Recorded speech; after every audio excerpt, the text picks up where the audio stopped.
பாமக இளைஞரணி தலைவர் முகுந்தன் தான் என்று அக்கட்சியின் நிறுவனர் ராமதாஸ் திட்டவட்டமாக அறிவித்துள்ள நிலையில் சென்னை பனையூரில் உள்ள அலுவலகத்தில் அன்புமணி ராமதாஸ் மாவட்ட செயலாளர்களுடன் ஆலோசனையில் ஈடுபட்டிருக்கிறார்.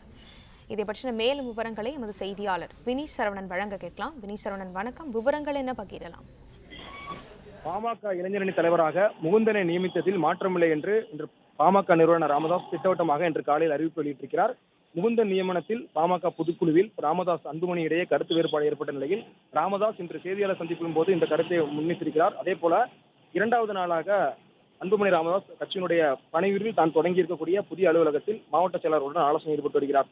திருவண்ணாமலை, வேலூர், கிருஷ்ணகிரி மாவட்ட செயலர்களுடன் தற்போது ஆலோசனை நடத்தக்கூடிய அன்புமணி ராமதாஸ் நேற்று முன்தினம் செங்கல்பட்டு, திருவள்ளூர், காஞ்சிபுரம் உட்பட 9க்கும் மேற்பட்ட மாவட்ட செயலருடன் ஆலோசனை நடத்தியிருக்கிறார். குறிப்பாக கடந்த வாரம் நடைபெற்ற பாமக பொதுக்குழு கூட்டத்தில் முகுந்தன் தான் பாமகவினுடைய இளைஞரணி தலைவர் என்பதை அக்கட்சியின் பொதுக்குழுவிலேயே ஏற்கனவே அறிவித்திருந்தார் ராமதாஸ். அதுக்கு பிறகாக கட்சியினுடைய தலைவர் அன்புமணி மற்றும் பாமகவினுடைய நிறுவனர் ராமதாஸ் இடையே கருத்து வேறுபாடு ஏற்பட்டது. அதற்கு பிறகு 2 நாள் கழித்து இரு தரப்பினரும் நேரடியாக அமர்ந்து பேசி சமரச பேச்சுவார்த்தையில் ஈடுபட்டிருந்தார்கள். அதற்கு பிறகாக இந்த செய்தியாளர் சந்திப்பில் ராமதாஸ் அவர்களுடைய கருத்து எதிர்மறையாக பார்க்கப்படுகிறது. அதாவது நேற்று முன்தினம் பாமகவினுடைய தலைவர் அன்புமணி அவர்கள் ஒரு ஆலோசனை கூட்டத்தை நடத்தியிருந்தார்.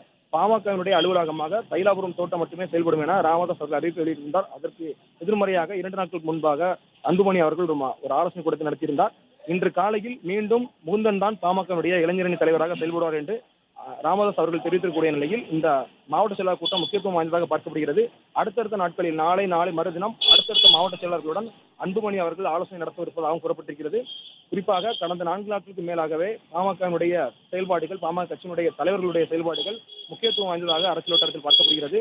பாமக இளைஞர்களின் தலைவராக முகுந்தனை நியமிப்பதில் ஏற்பட்ட சலசலப்பு, அதற்கு பிறகாக இரு தரப்பிலும் ஏற்பட்ட பேச்சுவார்த்தை, அதன் பிறகு மீண்டும் முகுந்தன் தான் பாமகவினுடைய இளைஞரணி தலைவராக செயல்படுவார் என்று ராமதாஸ் அவர்கள் கூறியிருக்கக்கூடிய கருத்து தற்பொழுது பனையூரில் தான் தொடங்கியிருக்கக்கூடிய அலுவலகத்தில் பாமகவினுடைய தலைவர் அன்புமணி ராமதாஸ் அவர்களுடைய மாவட்ட செயலாளர் கூட்டம் அனைத்துமே அரசியல் வட்டாரத்தில் முக்கியத்துவம் வாய்ந்ததாக பார்க்கப்படுகிறது. இது பாமக நிர்வாகிகள் மத்தியில் ஒரு சலசலப்பை ஏற்படுத்தியிருக்கிறது. ஒருபுறம் ராமதாஸ் அவர்கள் முகுந்தன் நியமனத்தில் தான் எடுத்துள்ள முடிவு திட்டவட்டமாக அறிவித்திருக்கிறார். அதே சமயத்தில் தன்னுடைய புதிய அலுவலகத்தில் அன்புமணி அவர்கள் மாவட்ட செயலருடன் தொடர்ந்து ஆலோசனை ஈடுபட்டு வருகிறது. முக்கியத்துவம் வாய்ந்ததாக பார்க்கப்படுகிறது. அடுத்தடுத்த நாட்களில் அனைத்து மாவட்ட செயலர்களுடன் அன்புமணி அவர்கள் அழைத்து ஆலோசனை கூட்டத்தில் ஈடுபடுவார் என்று பாமக தரப்பில் இருந்து கூறப்பட்டிருக்கிறது.